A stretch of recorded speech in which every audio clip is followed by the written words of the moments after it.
Boa noite a todos. É com muita satisfação que a Comissão de Direito Criminal e Assuntos Prisionais da OAB de Juiz de Fora, da qual eu tenho a honra de ser presidente, promove na data de hoje o 6º painel de Direito Processual Penal. Infelizmente, não conseguimos realizar ao longo do ano a quantidade de painéis que gostaríamos por conta da pandemia, mas espero que, a partir de agora, possamos retornar. Antes de apresentar o palestrante, antes de passar a palavra ao desembargador, quero, de antemão, em nome da comissão, em nome da OAB de Juiz de Fora, agradecê-lo, desembargador, por ter aceitado prontamente o convite. E também, pedindo licença ao senhor, gostaria de rapidamente passar para as pessoas que estão nos assistindo de que maneira eu o conheci, porque isso, na minha visão, é muito importante. Eu advogo, há 10 anos, sou advogado criminalista em Juiz de Fora há 10 anos e, embora tenha pouco tempo ainda de advocacia, algumas coisas são possíveis perceber. Há juízes e juízes, desembargadores e desembargadores, advogados e advogados e assim por diante. E Vossa Excelência tem demonstrado ser um desembargador muito diferente, não dos demais desembargadores, mas em relação principalmente à acessibilidade. Eu comecei a seguir Vossa Excelência no Instagram por indicação de um colega que também é advogado. De lá comecei a verificar as dicas, os ensinamentos que Vossa Excelência passa para nós, advogados, e começamos a conversar, então, através do direct, do privado do Instagram, e já cheguei a fazer sustentação oral por videoconferência, com Vossa Excelência, como desembargador, integrante, da sessão.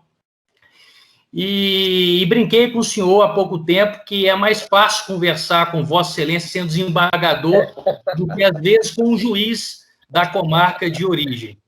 Então, quero passar essa alegria de ter esse contato através do Instagram com Vossa Excelência, que nunca me viu na vida, até responder um comentário meu no direct, e espero que o senhor continue sendo esse desembargador altamente acessível. Dando continuidade, então, vou ler rapidamente o mini currículo do senhor, e aí passo a palavra para que o doutor possa expor da melhor maneira o que preparou, o que se programou. Então, o palestrante da noite, senhoras e senhores, é o desembargador Maurício Pinto Ferreira, desembargador integrante da 8ª Câmara Criminal do TJMG, bacharel em Direito pela Universidade do Vale do Paraíba, Univap, antiga Fundação Vale do Paraíba de Ensino. Não vou falar aqui o ano, mas Vossa Excelência tem mais de 30 anos de formado, com alta bagagem jurídica, além de ser professor do curso Advogado 10X e também palestrante. O tema da noite são as inovações trazidas pelo pacote anticrime. Então, Excelência, muito obrigado e fique à vontade para dar início aí ao evento. Boa noite, doutor Leandro. Boa noite a todos que nos assistem. Boa noite à Comissão de Assuntos e Direitos Penais da OAB de Juiz de Fora. Na pessoa do doutor Leandro, cumprimento todos os advogados aí de Juiz de Fora, todos os advogados que estão nos assistindo, eventuais alunos. Agradeço muito a gentileza do doutor Leandro e da OAB de Juiz de Fora de me abrir essa possibilidade de estar aqui falando aos advogados. O doutor Leandro não falou a data, mas eu já tenho mais aí de 30 anos de formado, e eu advoguei durante um tempo. Eu não sei se isso faz a diferença para quem está na magistratura, quem advoga antes e depois vem para a magistratura, mas, no meu ponto de vista, acho que há sim um diferencial, porque Na minha época, a gente falava que tínhamos que encostar o umbigo no balcão, né, das secretarias. Hoje já não tem mais isso, né? Mas, de qualquer forma, eu sei um pouco da dificuldade que é advogar. Advoguei durante 6, 7 anos da minha vida e eu sei o quanto, às vezes, era difícil mesmo falar com um juiz. Você conseguia, às vezes, despachar algo, ainda mais naquela época que não tínhamos internet e nem nada, né? Bom, mas, enfim, acho que a magistratura e a OAB, assim como o Ministério Público, Defensoria Pública, temos que andar juntos, unidos, né? É lógico, cada um buscando o seu ideal, mas o caminhar tem que ser junto, o horizonte dessas carreiras tem que ser juntos, porque cada uma dessas peças são extremamente importantes para o nosso sistema judiciário. Não há magistratura sem advocacia, não há advocacia sem magistratura, não há advocacia sem Ministério Público, sem Defensoria Pública, também não há judiciário, né? Nós estamos todos juntos construindo um poder judiciário, uma democracia, ou buscando um direito para o cidadão brasileiro.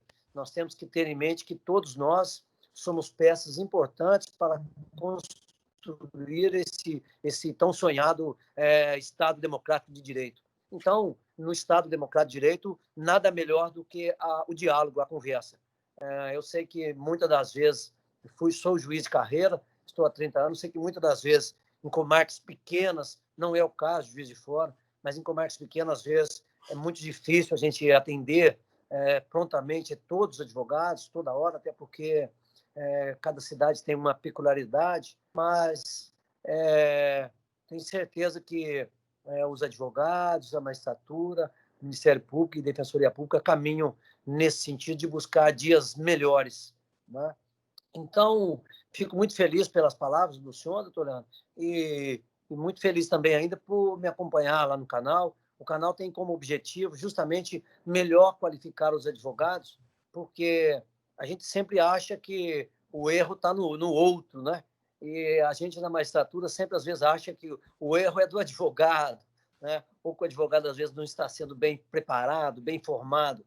Pois então cabe a nós também, como profissionais de direito, ajudar, né? Ajudar dentro do limite da lei, mas ajudar os advogados, como professor, como palestrante, ajudar a repensar o direito, a pensar o direito e a melhor se habilitar. Porque um bom advogado, eu tenho dito isso, um bom advogado ajuda um bom judiciário. É verdade que o advogado é indispensável à administração da justiça, é uma absoluta verdade essa. Mas o bom advogado, porque o bom advogado ele vai fazer boas peças, boas defesas, boas técnicas, boas teses. Isso vai fazer com que a gente também preste um bom serviço, estude mais, enfim, vai sempre ajudar a melhorar, né? Então, nós temos que ter bons profissionais para termos um bom judiciário. Por isso, eu agradeço, doutor Leandro, agradeço a todos aí. Eu sou professor também lá no curso de advogado 10X, por isso quero agradecer aí ao professor Cristiano, que é meu irmão. O curso de advogado 10X, nós temos muito mais o objetivo de família, de ajudar a capacitar o bom profissional do que o aspecto, é lógico, o aspecto econômico, mas o aspecto econômico não é o primeiro plano. Então, eu tenho lá o professor Cristiano, do advogado 10X, a quem eu quero agradecer. O meu irmão também, desembargador Amauri, da 17ª Câmara Civil, né? O professor Felipe, também, que é integrante do curso de advogado 10X, agradecer a todos pela possibilidade. O tema que foi me proposto é um tema de muita discussão, muito extenso, muitos tópicos. Veio numa situação em que nós já tínhamos uma pequena reforma do Código de Processo Penal no Supremo, no Congresso Nacional, né? É inevitável, é indiscutível que a lei da Lava Jato, a Operação Lava Jato, ela trouxe ao fomento, trouxe as ideias, coisas rápidas, como, por exemplo, a prisão cautelar, né? O uso de algema e uma série de coisas, né? A questão também do juiz participar de atos do inquérito policial e depois julgar. Então, nessa aventura, vamos dizer assim, talvez, da Operação Lava Jato, das mídias e tal, a população cobrou, né, essa mudança, e o Congresso Nacional, de uma forma, né, um pouco talvez mais rápida, né, apresentou esse projeto de lei, onde houve muitas mudanças, né, inicialmente. Era um pacote que se chamava pacote anticrime, mas algumas coisas ele, na verdade, ajudou, né, vamos pôr assim, favoreceu talvez o apenado. E nesse contexto nós tivemos aí a Lei 13.964 de 2019, né? Nós temos, apenas uma introdução, nós temos em todo o sistema de apuração de responsabilidade penal, em qualquer lugar do mundo, nós temos 3 sistemas, né?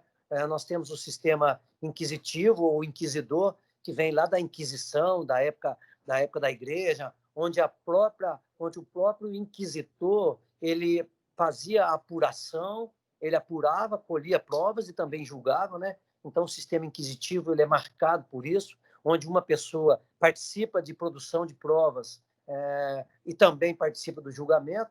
Nós temos o sistema acusatório, que é um sistema que o Brasil mais se identifica e está caminhando nesse sentido, onde o Poder Judiciário, outro juiz, não participa mais de ato de acusação, muito menos de ato também de defesa. Ele vai ser alguém equidistante, por isso nós vamos falar aí do juízo das garantias, né?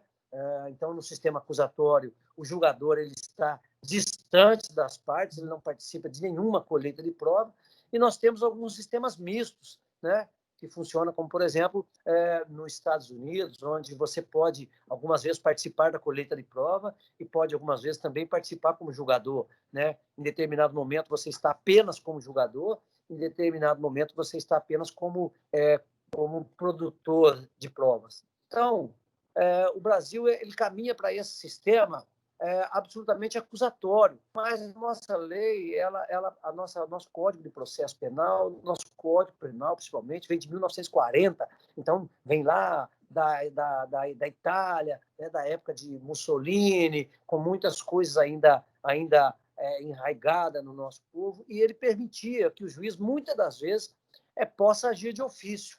Nós tínhamos, mesmo antes, até aquele processo sumário lá do direito penal, antes da Constituição de 88, onde nos crimes, por exemplo, de acidente de trânsito, a própria denúncia podia ser, o juiz podia oferecer denúncia, já fazer instrução, já fazer julgamento, onde confundia a pessoa do julgador com a pessoa do acusador, né?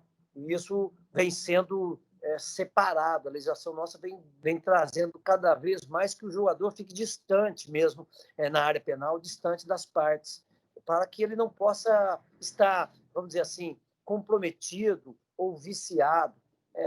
Nós, seres humanos, temos não sei se um defeito ou talvez uma qualidade, mas muitas das vezes formamos preconceitos apenas de olhar ou apenas de ter uma primeira notícia ou de um resultado. Você, por exemplo, agora na mídia, nós estamos discutindo aí muito as questões da questão do racismo, né? Há muitos anos atrás, há 20, 30 anos atrás, em São Paulo, nós tivemos um caso da escola base, onde se jogou para a mídia um possível crime de violência sexual, e depois se provou que não. Mas a gente tem muitas das vezes a gente tem essa primeira notícia, a gente toma aquilo como uma certa verdade e não tem a cautela de melhor estudar ou de melhor aprofundar para depois ver se aquela verdade ficta, ela se transforma mesmo numa verdade real. Por isso, muitas das vezes, como juiz, o juiz, às vezes, eu mesmo participei disso, muitas vezes você determina uma busca e apreensão, uma quebra de um sigilo telefônico, e aquela medida cautelar que você decreta, ela vem com resultado, às vezes, positivo. Por exemplo, você decreta uma busca e apreensão e ela acaba tendo resultado positivo de apreender drogas. Então, você já fica, às vezes, meio que predisposto ou já meio preconcebido de que aquela determinada pessoa, ela de fato é traficante, ou que ela de fato praticava um crime, porque aquilo que você determinou como medida cautelar teve um resultado positivo.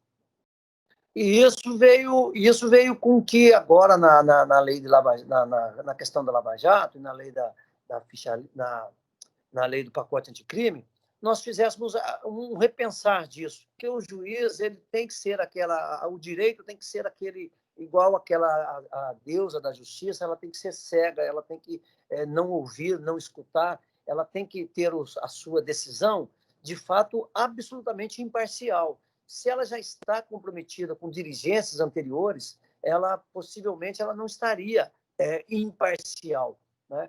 Então, daí a Lei 13.964 trouxe, vou falar aqui muito rapidamente, da questão que talvez me parece uma questão importante, é o juízo da garantia, né? O juízo da garantia está suspenso por liminar do ministro Luiz Fux, né? Nós temos 4 medidas que estão suspensas do pacote anticrime pelo ministro Fux, que é justamente do encerramento do inquérito, a questão da suspensão das audiências de custódia, agora em época de pandemia, né? O juízo da garantia, né? E também alguma questão lá do processo penal. Mas, enfim, o juízo da garantia faz com que nós tenhamos um juiz apenas para apurar, para participar de atos de investigação ou atos de defesa, atos de inquérito, né? E esse juiz ele atuará até o recebimento da denúncia, né? E com o recebimento da denúncia, outro juiz terá que atuar, outro juiz que não tenha participado daquelas provas, da colheita daquelas provas no inquérito. Isso é muito importante para o advogado, porque também para a acusação, porque o inquérito, pela lei, ele não vai mais acompanhar a denúncia, como acompanha-se agora, né? Quando há um oferecimento da denúncia, hoje o caderno investigativo, o inquérito, vai junto com a denúncia. Assim que essa questão entrar em vigor, e eu acho que é uma questão de tempo, podemos levar algum tempo, 1 ano, 2 anos, que é uma questão sem volta, o juízo da garantia, porque ela busca a observância de um princípio, que é o princípio da liberdade do cidadão, e esse é um princípio constitucional que nós temos que preservar, da inocência do cidadão, é um princípio que nos custa muito caro na nossa democracia. Então, acho que o juiz da garantia virá. E isso, com o juiz da garantia, o inquérito não irá mais acompanhar a denúncia.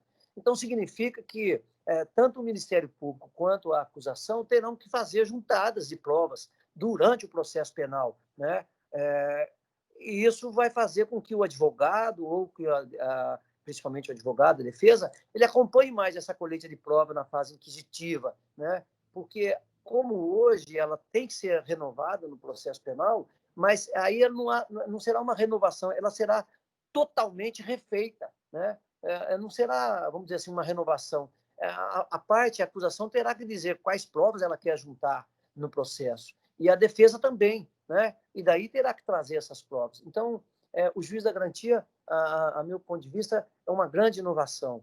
Nós temos aí também assuntos que são polêmicos, vou apenas passar. A lei do pacote anticrime elevou o tempo de cumprimento de pena no Brasil, né? Nós sabíamos que a Constituição previa em 30 anos e agora houve uma elevação para o máximo de cumprimento de pena em 40 anos.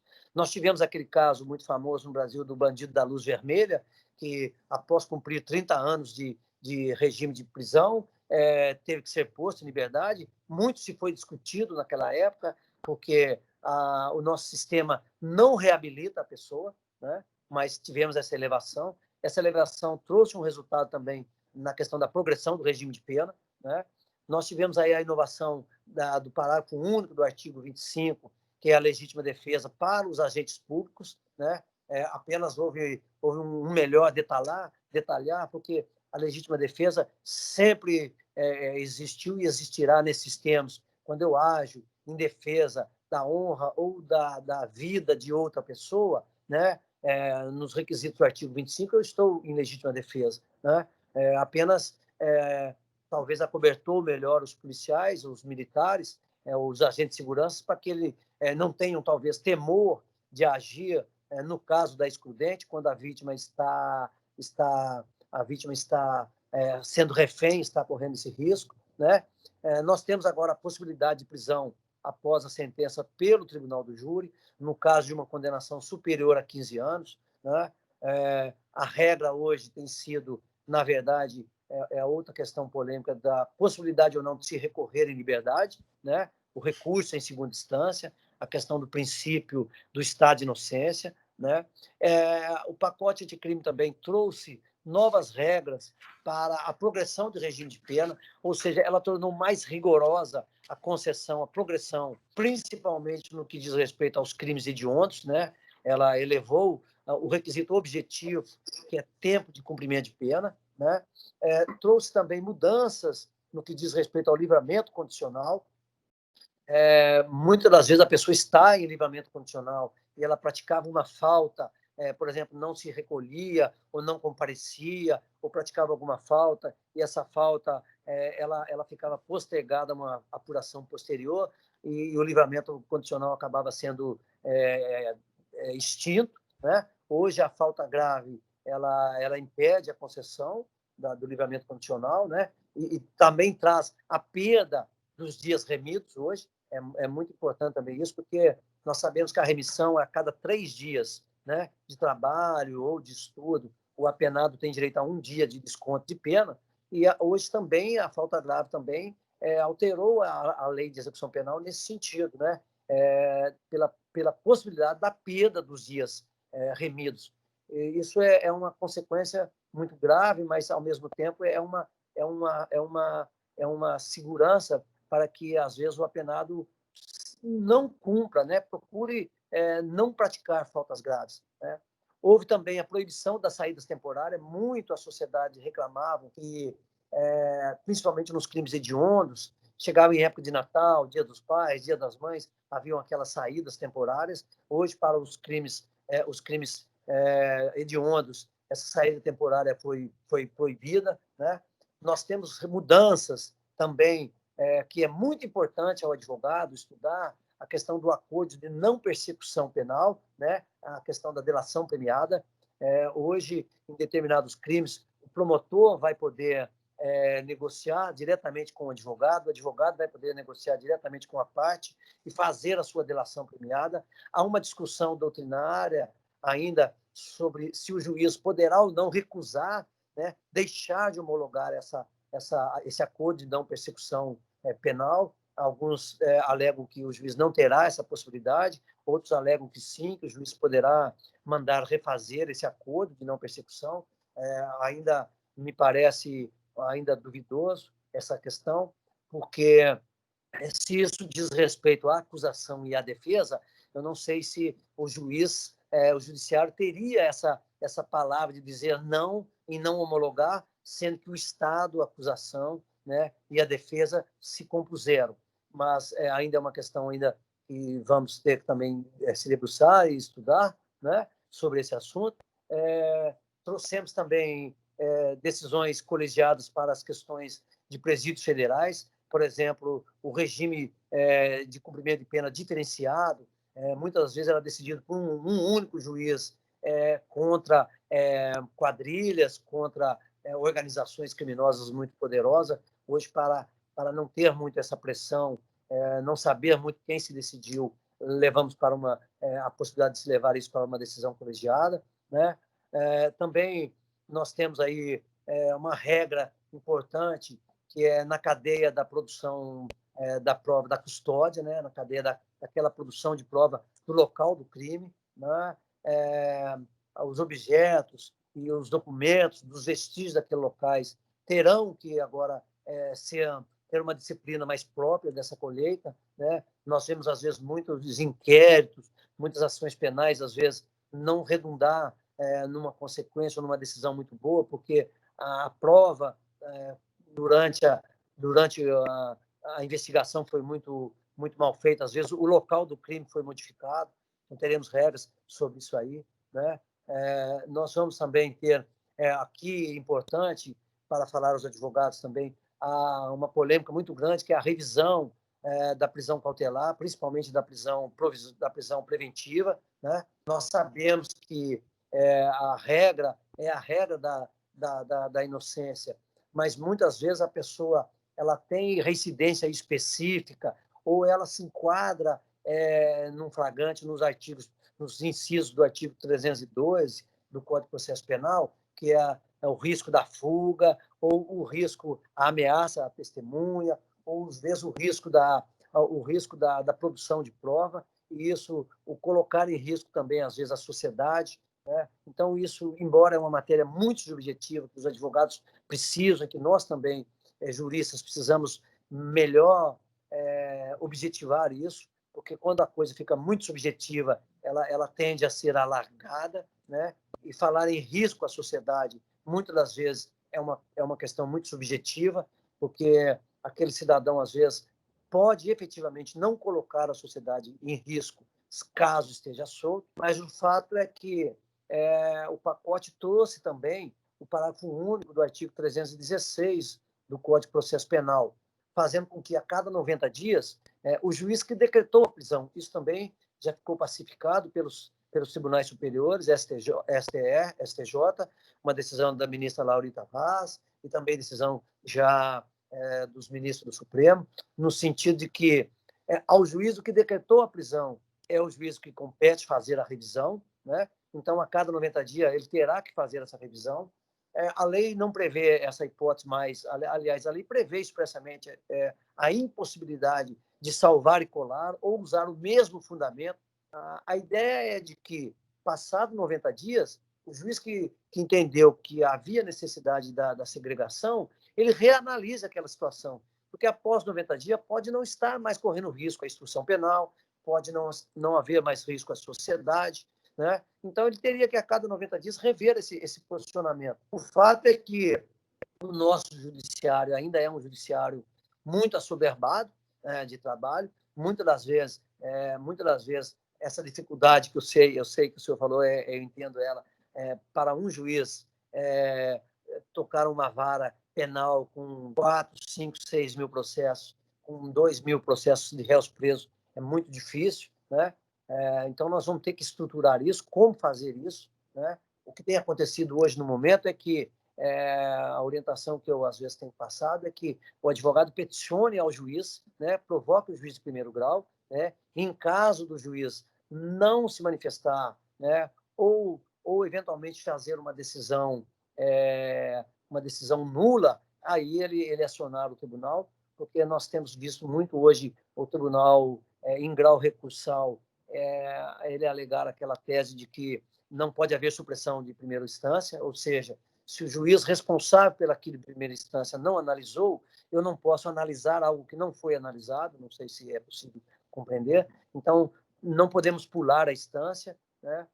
E eu tenho visto isso aí em alguns habeas corpus, essa questão da revisão tem sido muito forte. Às vezes, peticiona-se e o juiz não decide, né? Então, poderia talvez pensar, quem sabe, num habeas datas, por uma omissão do juízo de primeiro grau, né? Então, nós temos que pensar esse direito, mas temos que buscar esse direito que, de fato, o preso cautelar, ele tenha, a cada 90 dias, o seu decreto de prisão revisto, né? Principalmente a prisão preventiva, porque, volto a insistir, passados 90 dias, o risco à sociedade, ou o risco à instrução penal, ou o risco de fuga pode não mais existir, né? E não mais necessitar dessa pessoa presa, né? É grande verdade que o CNJ e o nosso Estado têm buscado um meio de esvaziar, vamos dizer assim, de tirar pessoas do cárcere que não precisariam estar lá. Nós temos um número populacional muito grande de pessoas. Nós sabemos que cada preso custa ao Estado aproximadamente 5 salários mínimos, né? É um custo muito elevado, né? Para o Estado. Então, muitas das vezes, a política é de não encarcerar, mas, ao mesmo tempo, nós temos a questão da segurança da sociedade, o clamor público da sociedade pedindo o encarceramento. Vimos agora mesmo, recentemente, estamos vendo isso, nessas questões aí, nessas lamentáveis questões de racismo, né? Que nós deveríamos mesmo erradicar, né? Mas isso é um problema mais profundo do que do direito, é um problema também cultural, né? E nós temos aí também uma outra polêmica, é a questão da conversão da prisão em flagrante em preventiva, né? Nós sabemos como acontecia isso antes até das audiências de custódia. Nós sempre houve um recebimento da comunicação de flagrante dentro de 24 horas, né?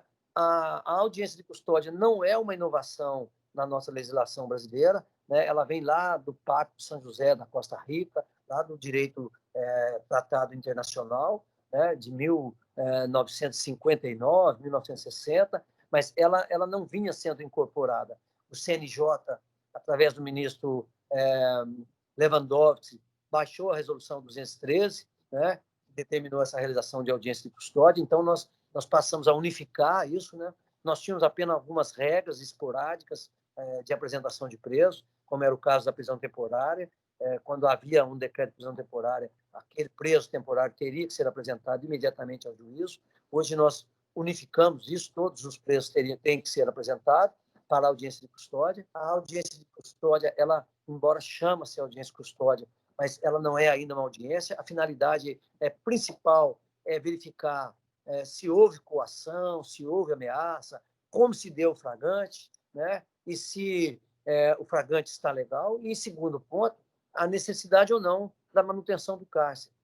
Então, os juízes têm entendido, nos termos do artigo 310, inciso 2, que, havendo um flagrante e havendo os requisitos da preventiva, poderia se converter. Agora, o pacote anticrime trouxe uma nova regra ao artigo 311, que diz respeito muito mais, a meu sentir, ao juízo de garantia, e aquela questão do sistema de inquisitivo, proibindo que o juiz haja de ofício, né? Então, o pacote anticrime, nessa ideia de sistema acusatório mesmo, que o juiz esteja distante da colheita de prova, quase que tirou muitas das possibilidades do juiz agir de ofício, né? Mas ainda continuamos com esse artigo, com esse inciso 2, que prevê a possibilidade da conversão, né, do flagrante em preventiva. E isso tem sido assunto de muita polêmica, né? O STJ tem entendido que tem decisões no sentido pela possibilidade. O Supremo tem uma liminar do ministro Marco Aurélio, Celso de Mello, aliás, no sentido pela impossibilidade. Ainda é uma liminar, não houve julgamento colegiado. Essa questão ainda tem sido muito debatida nos nossos tribunais hoje. Temos decisões hoje já no sentido da impossibilidade, né, da ilegalidade dessa conversão de ofício, né? E temos decisões também no sentido contrário, né? O meu ponto de vista se o juiz não pode agir de ofício, há uma nulidade processual. E a nulidade processual, ela é uma questão erga omnes, ou seja, ela é uma questão que não precisa nem mesmo de alegação. Se a decisão é nula, ela tem que ser reconhecida a qualquer momento. Eu tenho algumas decisões do nosso tribunal que estão acolhendo essas teses quando o advogado alega. Quando não se alega, não se tem admitido. Eu acho isso um pouco incontroverso, um pouco controvertido, aliás, porque se é uma nulidade, se é uma impossibilidade do juiz, eu não preciso de alegação da parte, né? É uma objeção, é uma matéria de ordem pública que eu teria que reconhecer essa nulidade de ofício, mas temos essas ideias hoje aí sendo discutidas, né? Então, acho que esses pontos, a meu ver, doutor Leandro, são, para mim, os pontos assim, importantes que nós temos, né? E nós temos aí também mudanças que vamos ver aí, que é justamente essa, que para mim é uma das mais importantes, que vai garantir mesmo a legítima defesa, que vai garantir, aliás, a amplitude de defesa do advogado, é o juízo de garantia, que eu acho que é uma coisa que mais cedo ou mais tarde nós vamos começar a aplicar. O juiz de garantia, ele funciona em muitos juízos, né?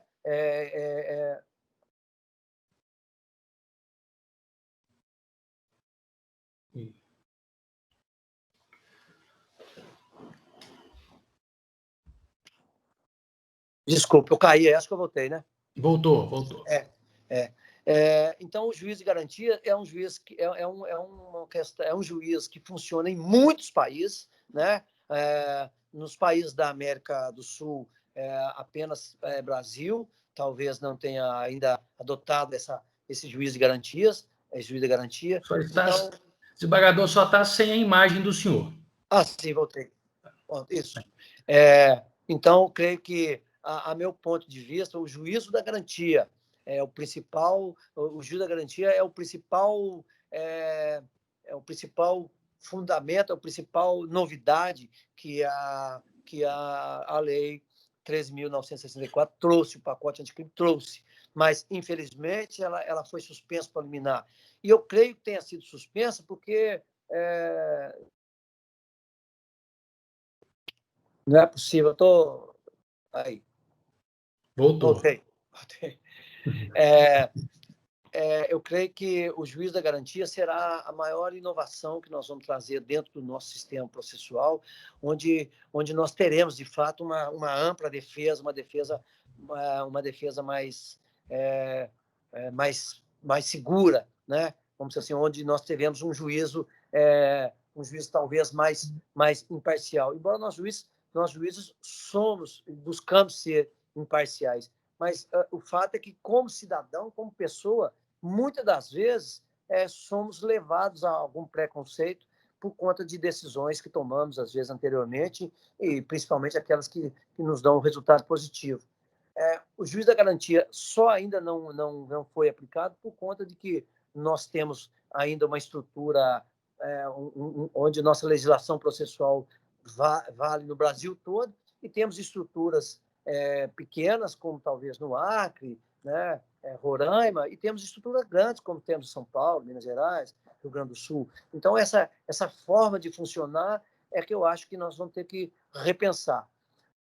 Penso eu que não haverá necessidade de mais contratações de juiz. Muitos se dizem, muitos contrários a essa questão de garantia, dizem que vamos precisar de mais juiz. Acho que não, né? Nós já temos, em muitas comarcas, mais de um juiz, já temos juízes cooperadores, hoje temos processos judiciais eletrônicos, e, aliás, o nosso Tribunal de Justiça de Minas Gerais, no processo civil, ele já é 100% eletrônico, no processo penal, nós já estamos com a terceira vara criminal de BH já é 100% eletrônica, o tribunal já está implantando o PJE, já estamos digitalizando processos penais.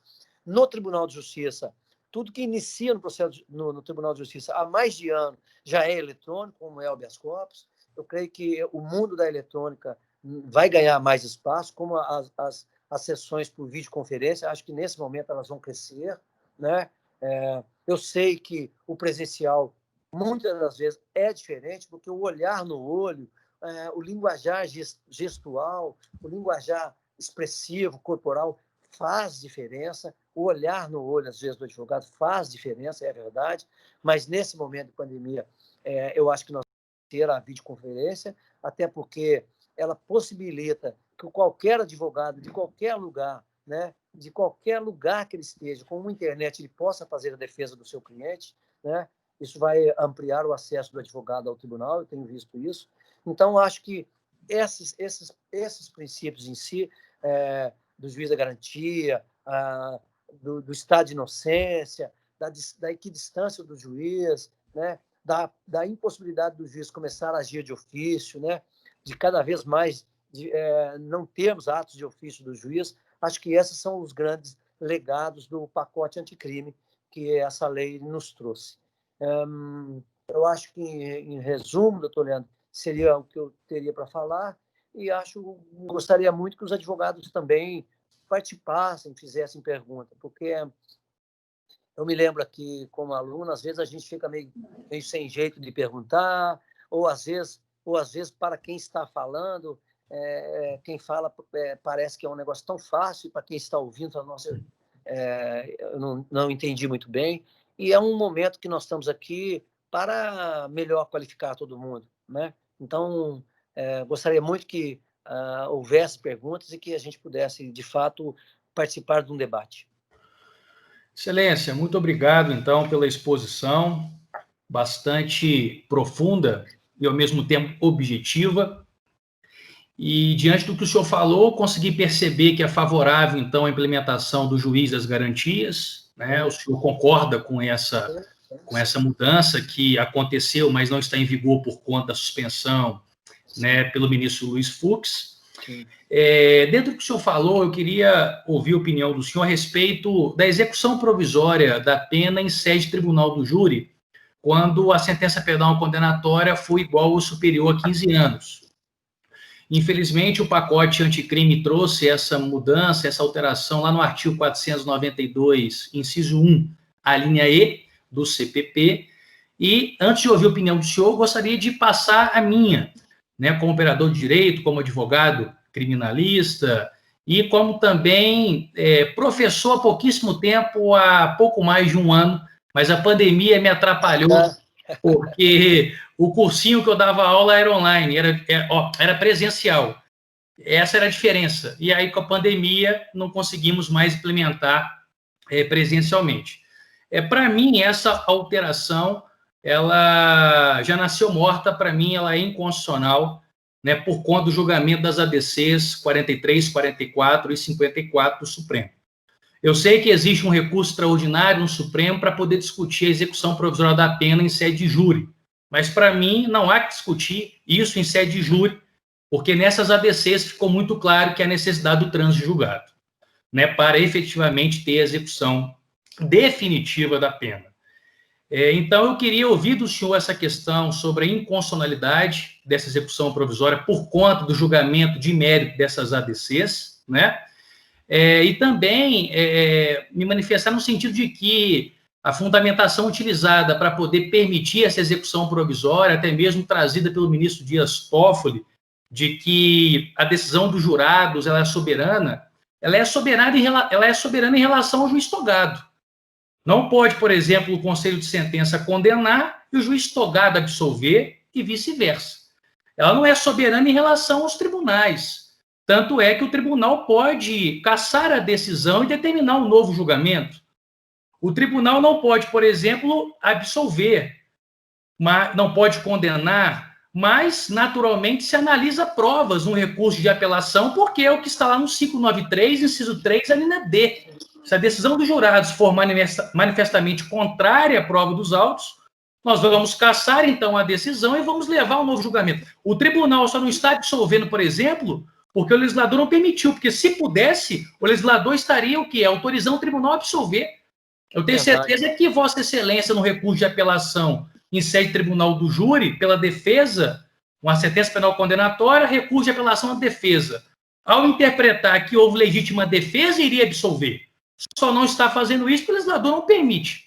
Então, para mim, esse fundamento de soberania dos vereditos é em relação ao juiz togado, não em relação ao tribunal, que pode naturalmente rever a sentença condenatória ou absolutória e determinar um novo julgamento.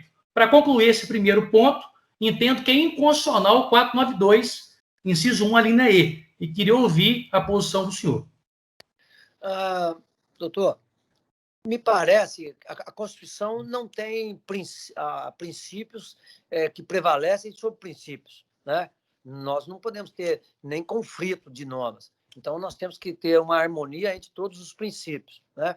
É verdade que o princípio da soberania do júri é um princípio constitucional, mas também o princípio do estado de inocência, o princípio de poder só ser considerado culpado após o trânsito julgado da sentença penal, também é um princípio constitucional e que diz respeito principalmente ao direito de liberdade do cidadão, né? Ou seja, o princípio da soberania do Tribunal do Júri é um princípio que diz respeito a uma sociedade, né, enquanto sociedade.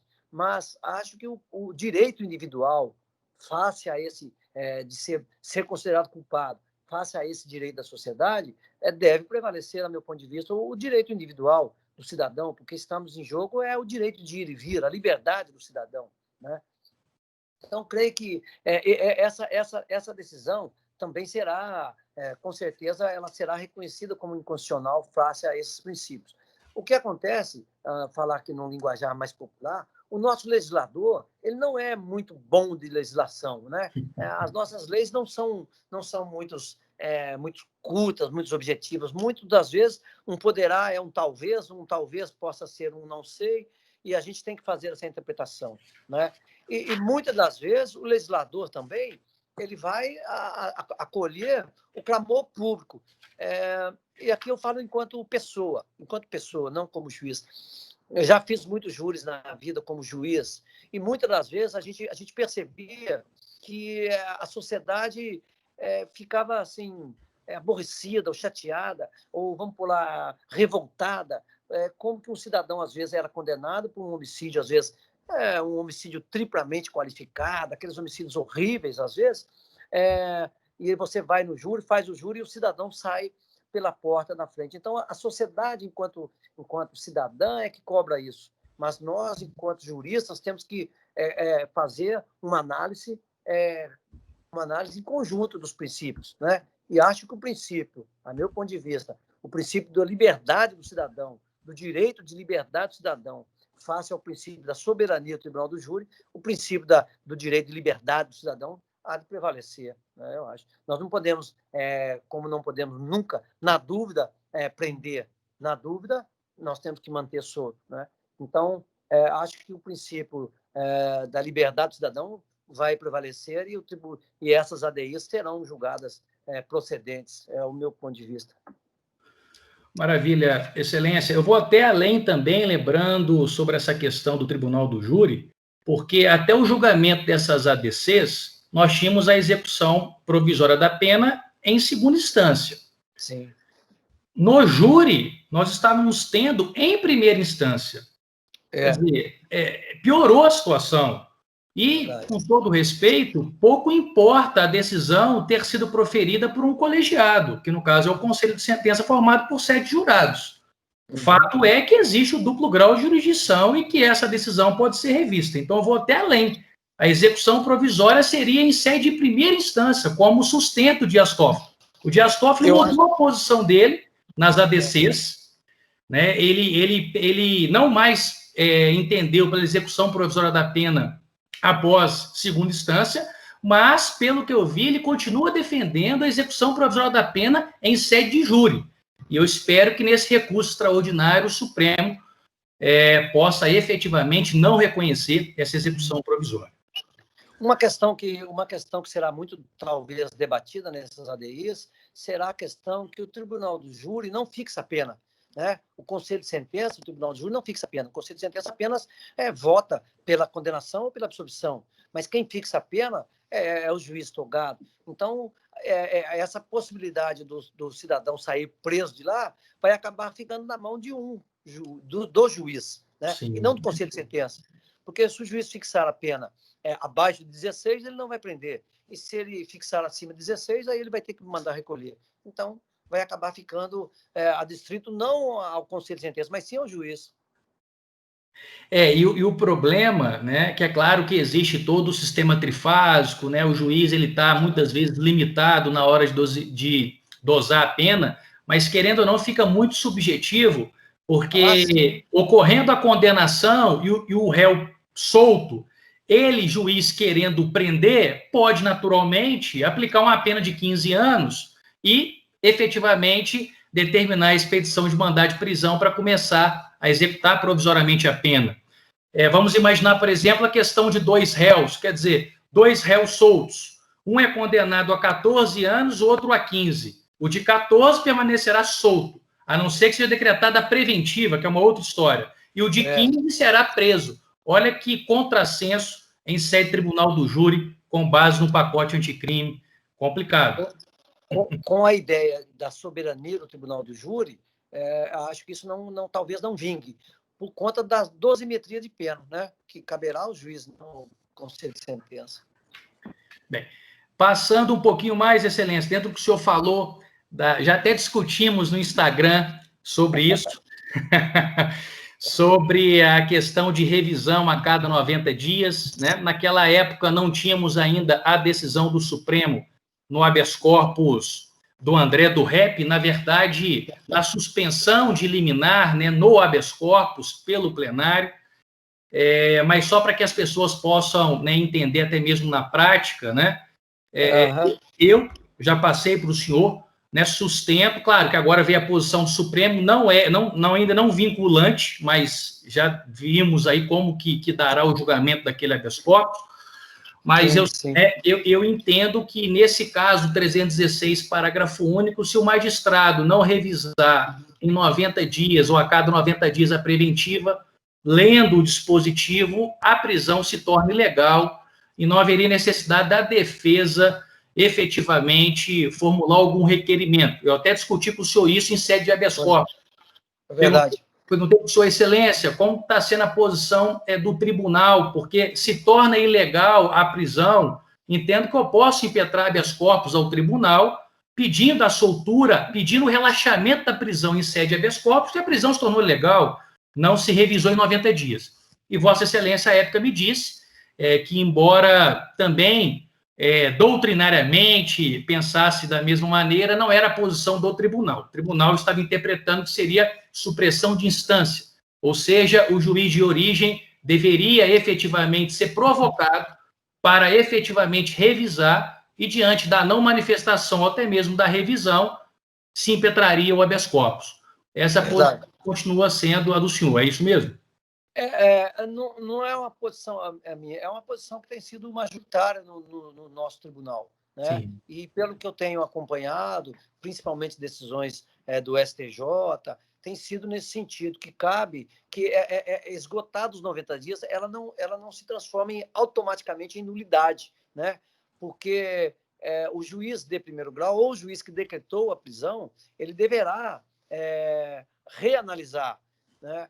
Porque pode, eventualmente, ainda estar prevalecendo alguns dos requisitos, alguns dos incisos do artigo 312, como, por exemplo, risco de fuga, que é o caso que aconteceu aí, divulgado pela mídia, né? Falamos aqui pela mídia.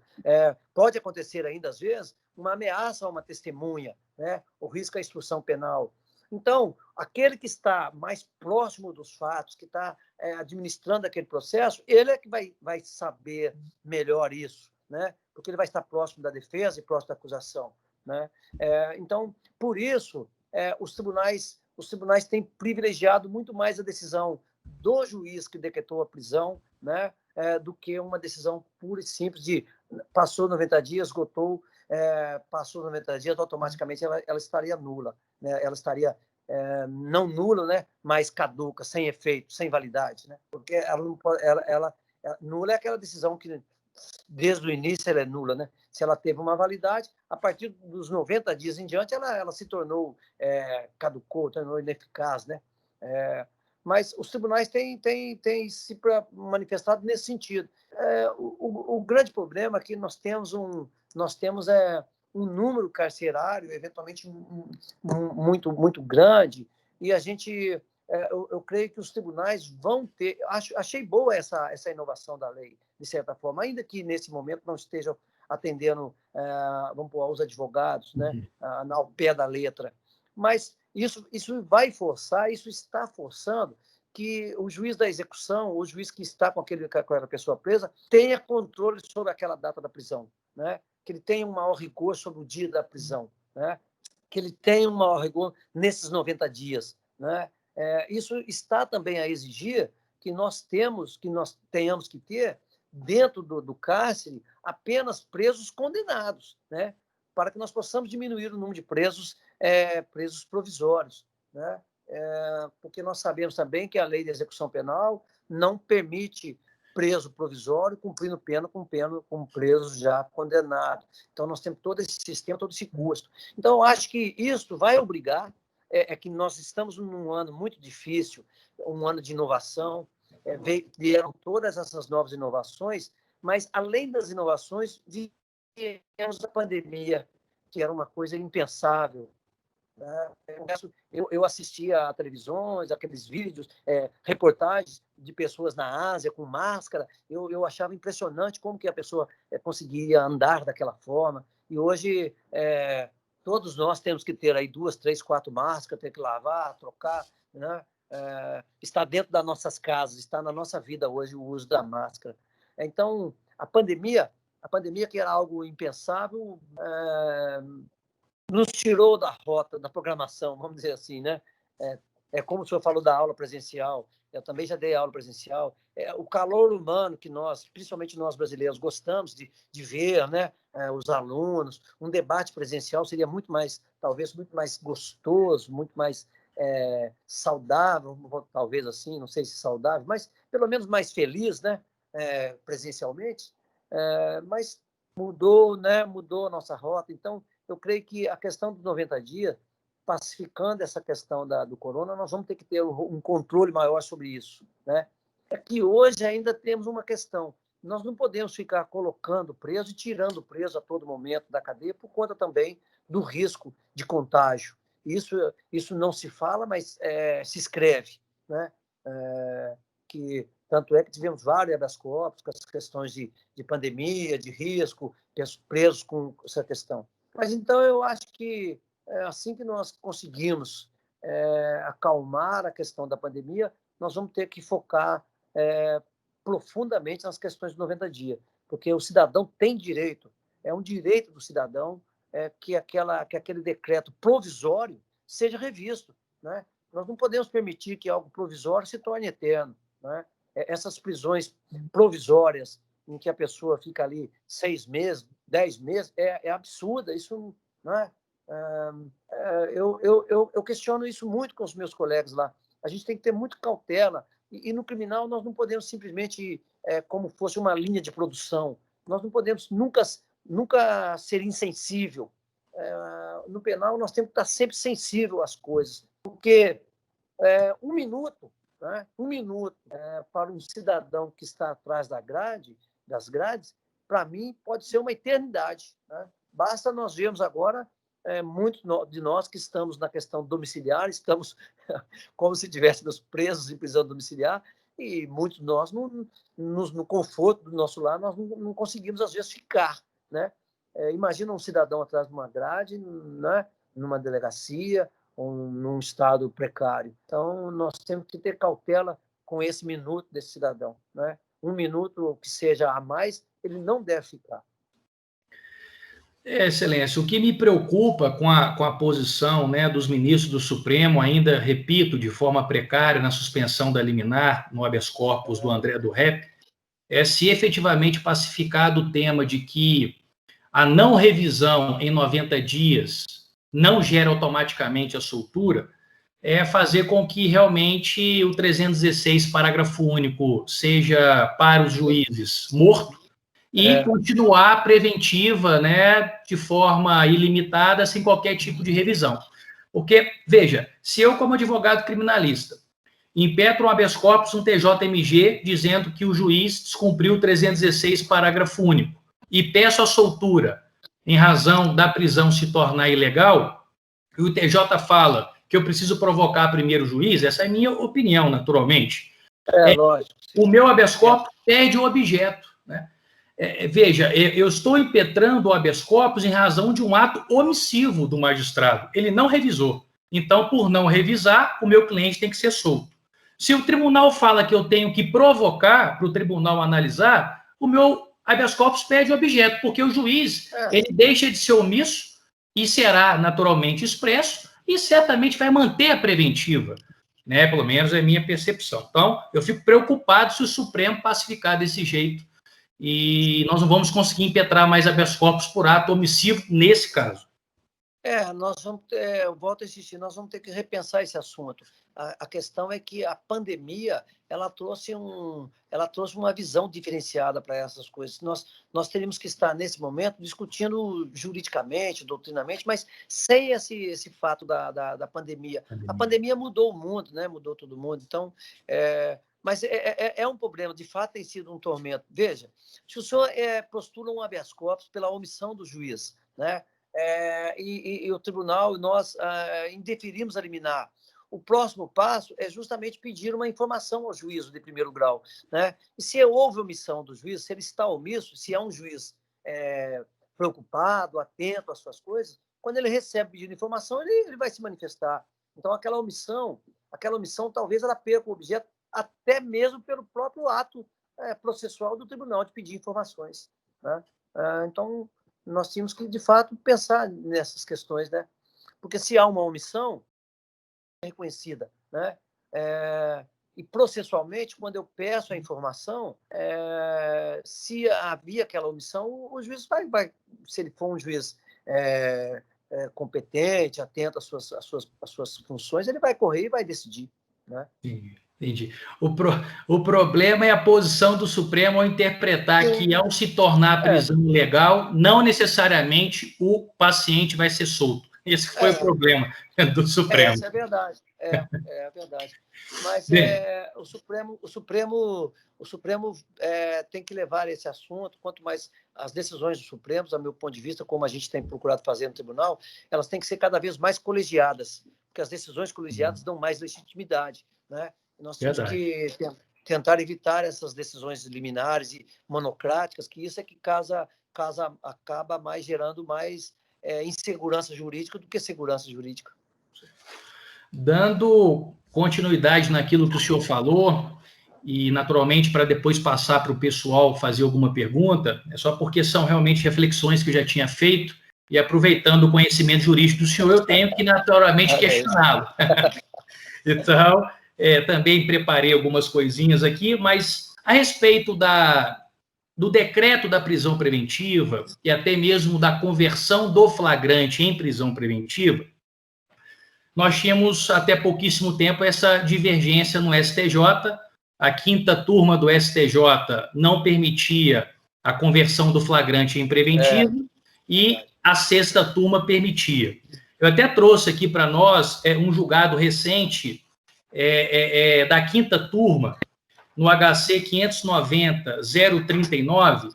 A quinta turma, pelo que eu percebi, modificou o entendimento, não mais permitindo a conversão do flagrante em preventiva, adotando a posição da sexta turma.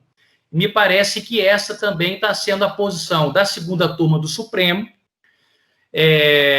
A decisão que o senhor citou do Celso de Mello está no HC 188-888, e eu vi agora no site do Supremo que a segunda turma, de forma unânime, concedeu a ordem para não permitir a conversão do flagrante em preventivo. Então, nós temos a segunda turma do Supremo com essa posição e temos uma decisão do Edson Fachin, da primeira, também não permitindo a conversão do flagrante em preventivo. Bem, diante desse breve histórico, quero perguntar para o senhor o seguinte: o 311 do CPP, alterado pelo pacote anticrime, revogou tacitamente o 310, inciso 2 do CPP? O senhor interpreta que, com a alteração do 311, o 310, inciso 2 foi revogado tacitamente, já que o 310 permite o juiz converter o flagrante em preventiva, mas a posição dos tribunais superiores, o 311, não está permitindo.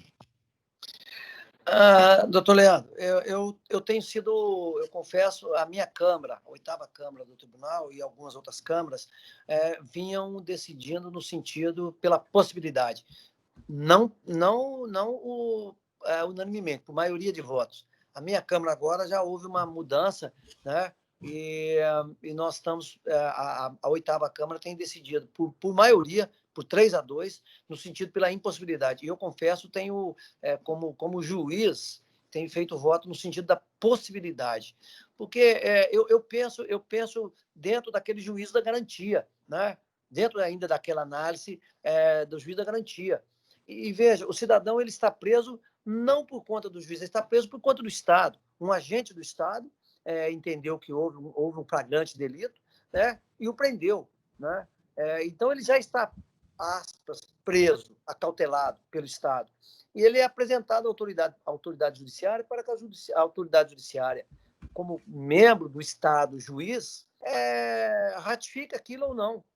Veja, eu fico muito preocupado, e vou falar aqui pelos meus 30 anos, e agora falo não como juiz, mas como profissional.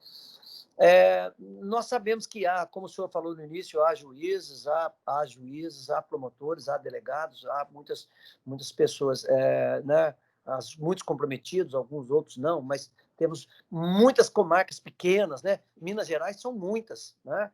Eu conheço Manga, conheço o Vale de Quitinhonha, conheço Zona da Mata, então nós temos muitas e muitas, né?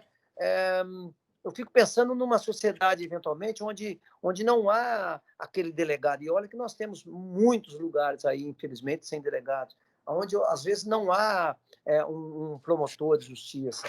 Então, eu fico pensando que o 310, inciso 2, ainda não foi revogado, porque se a lei, o pacote anticrime, quisesse efetivamente tirar essa possibilidade do juiz, ele revogaria expressamente, né? Como ele fala em outras questões, em atos de ofício. Mas se o juízo da garantia tivesse valendo, aí eu acho que sim, né? Esse juiz poderia, se o juiz da garantia tivesse valendo, veja como é que seria a interpretação. Muitos iriam dizer que era possível, mas que aquele juiz que converteu estaria proibido de julgar. Ele estaria proibido de julgar. Não haveria, muitos não iriam ver ilegalidade nessa questão. Então, como o juiz da garantia não está funcionando, muitos pensam que o juiz Estado ele tem que estar equidistante da parte. Se ele tem que estar equidistante da parte, ele não pode agir de ofício. É verdade, mas o sistema não está completo, né? Falta um elo. Se falta esse elo, quando, quando são crimes de pouca monta, tudo bem, mas vamos pensar, às vezes num homicida reiterado, né? Numa reiteração do homicida. Eu não estou mencionando esse caso específico, mas esse caso que o senhor mencionou, da imprensa, em que o cidadão acabou fugindo do país, nós vamos ter muitas vezes isso. E a insegurança jurídica nesse sentido, pelo menos nesse momento, ela vai ser grande. Então, o que eu acho?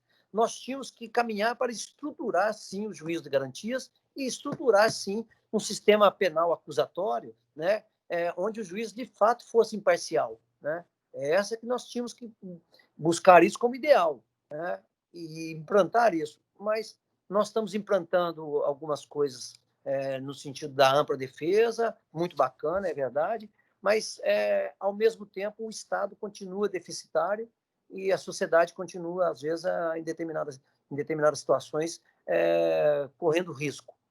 Como cidadão, como pessoa, nós não queremos que nossos filhos estejam envolvidos com delinquentes, com pessoas que possam levá-los, como se diz aí no linguajar popular, ao mau caminho, né? Então, uma coisa é pensar enquanto cidadão, outra coisa é pensar enquanto professor, enquanto doutrinário. E esse peso, às vezes, da caneta, ela, muitas das vezes, eu disse ontem no Instituto de Ciência Penal, que no penal nós temos que pensar, repensar e reanalisar. Né? Eu disse ontem lá que se eu fosse convocado pelo tribunal para fazer uma audiência de vara de família hoje, eu acho que eu pediria exoneração. Eu não queria, não ia aceitar. Não tenho mais jogo de cintura para certas questões do direito de família, questões contratuais, mas tudo lá acaba se resolvendo nas perdas e danos, como falam, no dinheiro. Mas no penal, não. No penal não resolvemos em dinheiro, né? No penal resolvemos com vida do cidadão, com liberdade do cidadão. Então, o penal, a mim, tem que ser sempre pensado, repensado e reanalisado. O penal tem que ter sempre esse calor, a gente tem que estar sempre gostando do direito penal. O direito penal ele tem que ser para nós, e para a gente, inclusive, trabalhar, estudar, ele tem que ser ontem me falaram isso, mas eu achei até mais o contrário. O direito penal tem que ser a nossa amante e a nossa esposa. Tem que ser o nosso amor, né? Nosso foco. E eu tenho dito sempre a todos lá no tribunal, nós nunca podemos começar a pegar um processo pela capa ou pelos antecedentes da pessoa. Nunca podemos começar, sob pena da gente já pré-julgar o cidadão pelos seus antecedentes. Isso nós não podemos fazer. Todo caso temos que analisar, reanalisar, repensar, né? E buscar o melhor do direito para aquela situação. Só assim, talvez, nós vamos vamos construir uma sociedade mais justa, onde o cidadão hoje, o maior clamor da nossa sociedade hoje uma das coisas de fato, a segurança pública, né? E nós, enquanto magistrados, somos um elo da segurança pública. Enquanto professores doutrinários, somos um elo de ajudar os advogados, ajudar os profissionais a cada dia melhor se capacitar. Então, essas dificuldades, às vezes, nós temos que sempre estar pensando, sabe? Eu tenho pensado e acho que o tribunal, acho que o próprio Supremo Tribunal Federal vai ter que se debruçar melhor sobre isso, né? Já que o juiz, então, não pode, bacana, acho bacana isso, acho que esse deve ser o correto. O juiz não age de ofício, mas o sistema jurídico de ampla defesa tem que ter. Onde o cidadão, nós não temos nem mesmo defensoria pública, né? Onde o cidadão não tem. Eu trabalhei em comarca que eu tinha 4 advogados, né? Um advogado, na época, também era o prefeito, era advogado e prefeito. O outro era advogado e médico ao mesmo tempo. Muitas vezes ele ficava falando de medicina comigo, eu tinha dificuldades. Então, nós temos lugares no Brasil onde o cidadão, infelizmente, não tem direito à defesa. E isso é uma coisa que, às vezes, me preocupa, sabe? Nós tínhamos que ter, de fato, um sistema justo, correto, e aí fazemos funcionar essas coisas. Acho que é nesse sentido. Cada vez mais temos que tirar atos de ofício do judiciário, né, e deixar atos na mão dos advogados, na mão do Ministério Público, para que eles possam buscar o melhor caminho e o judiciário apenas seja o condutor desse caminho. Penso assim, sabe? Excelência, muito obrigado aí pela resposta, pela opinião. Da minha parte, eu já fiz todos os meus questionamentos, até enviei uma mensagem aqui, né, no chat para o pessoal que quiser formular as perguntas por escrito, eu refaço a Vossa Excelência. Quem às vezes não quer perguntar diretamente, ou quem quiser perguntar diretamente, é só abrir o microfone, né, e se dirigir ao desembargador. Então, peço aos participantes, aos inscritos, que, caso queiram, se manifestem fazendo favor, e se não houver nenhuma pergunta, não houver absolutamente nada, aí eu vou encerrar agradecendo o desembargador. Então, vou esperar um pouquinho para ver se vai surgir alguma pergunta. Doutor Leandro, eu queria aproveitar também, o senhor falou isso no início, agradecer, mas também divulgar o meu canal lá no Instagram. O meu canal tem como objetivo melhor capacitar os advogados, o senhor me acompanha, fico muito feliz lá. Eu sempre procuro falar algumas coisas de direito penal, de processo penal, sempre no campo doutrinário. Então, se quiserem também depois mandarem pergunta pelo direct, eu estou sempre à disposição. Maravilha. É desembargador Maurício, né? Isso, desembargador Maurício. Isso, Instagram do senhor. Vou esperar alguns segundos aqui para ver se o pessoal resolve se manifestar. Estou olhando, enquanto eles pensam, a primeira vez que eu fui assistir uma audiência na minha vida, eu estava no 3º ano da faculdade e pedi um advogado, ele me levou na audiência, eu ainda 3º ano de faculdade, aluno, nunca entrei numa sala de audiência, a gente fica doido para entrar na sala de audiência, e eu entrei numa sala de audiência e um senhor que estava lá me perguntou quem eu era, muito rapidamente, eu falei que eu era contador naquela época, e de fato eu exercia atividade contabilista naquela época, e aquele senhor me mandou para fora, falou que o contador não podia ficar lá, e eu jamais ia falar qualquer coisa com um juiz, então saí. E aí, lá fora, o advogado que estava comigo falou, mas você devia ter falado que era estagiário e tal, e tal. Eu falei, bacana. Passado alguns dias, eu voltei lá e entrei naquela audiência de novo, e aquele rapaz me perguntou de novo quem eu era, e aí eu, todo satisfeito, falei que eu era estudante de Direito, todo satisfeito. E aí eu estava sem terno e gravata, sabe? E aí ele me deu um esculacho, porque falou que o terno e gravata era o instrumento do advogado, que eu já estava começando mal, enfim, me colocou para fora da sala. Você não teve sorte.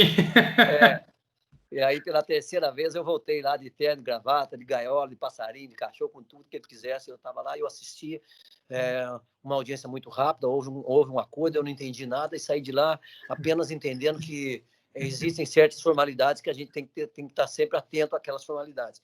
Então, esse exemplo da minha vida é um exemplo que eu sigo lá, que eu falo lá no Instagram, que eu quero que as pessoas entendam, saiam, né? Que as pessoas possam conversar sobre os seus direitos, que o cidadão tenha noção dos seus direitos. Assim nós vamos construir uma sociedade e bons profissionais. É isso que nós precisamos fazer.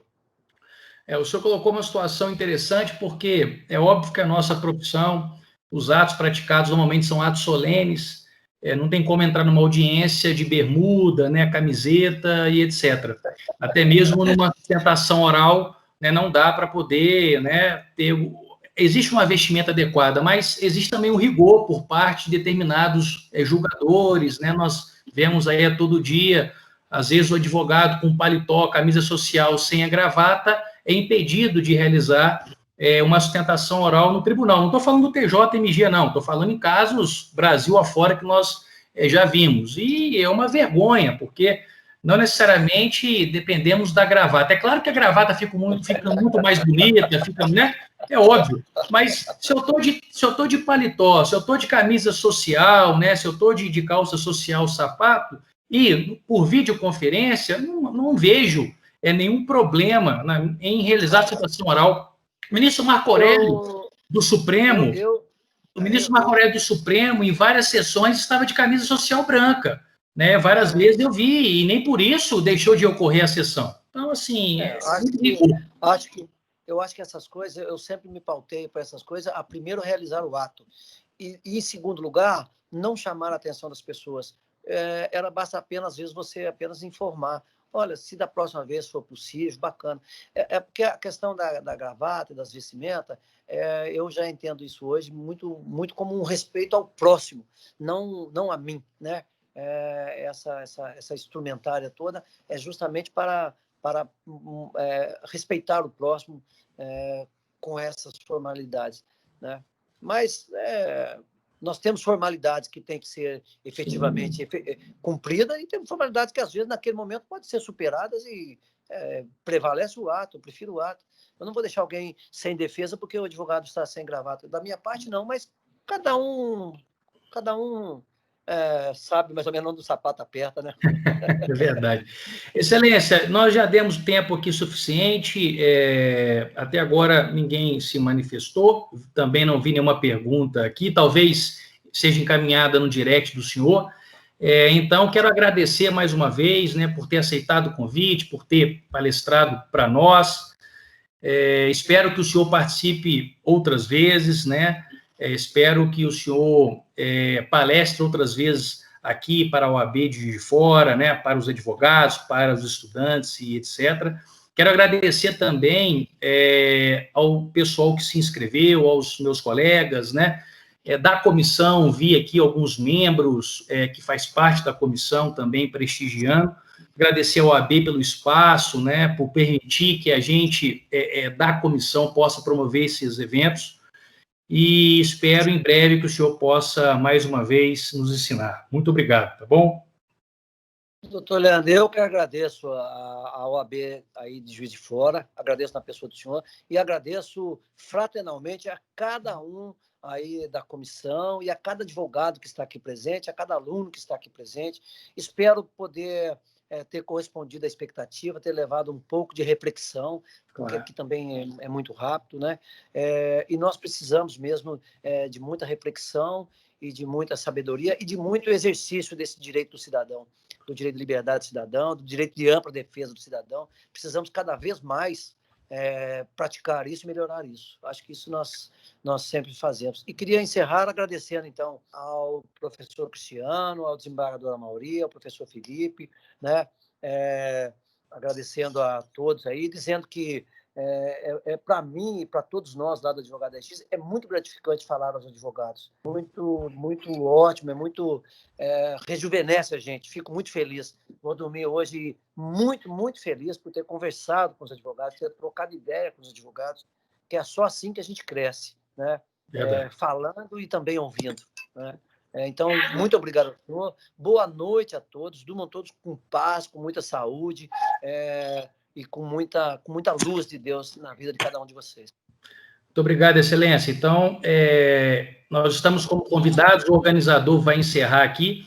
e vamos nos falando no Instagram. Vamos sim, vamos trocando mais ideia lá. Sempre à disposição aí dos advogados, das escolas, viu? Estou sempre à disposição. Para mim é muito gratificante falar. Maravilha, obrigado.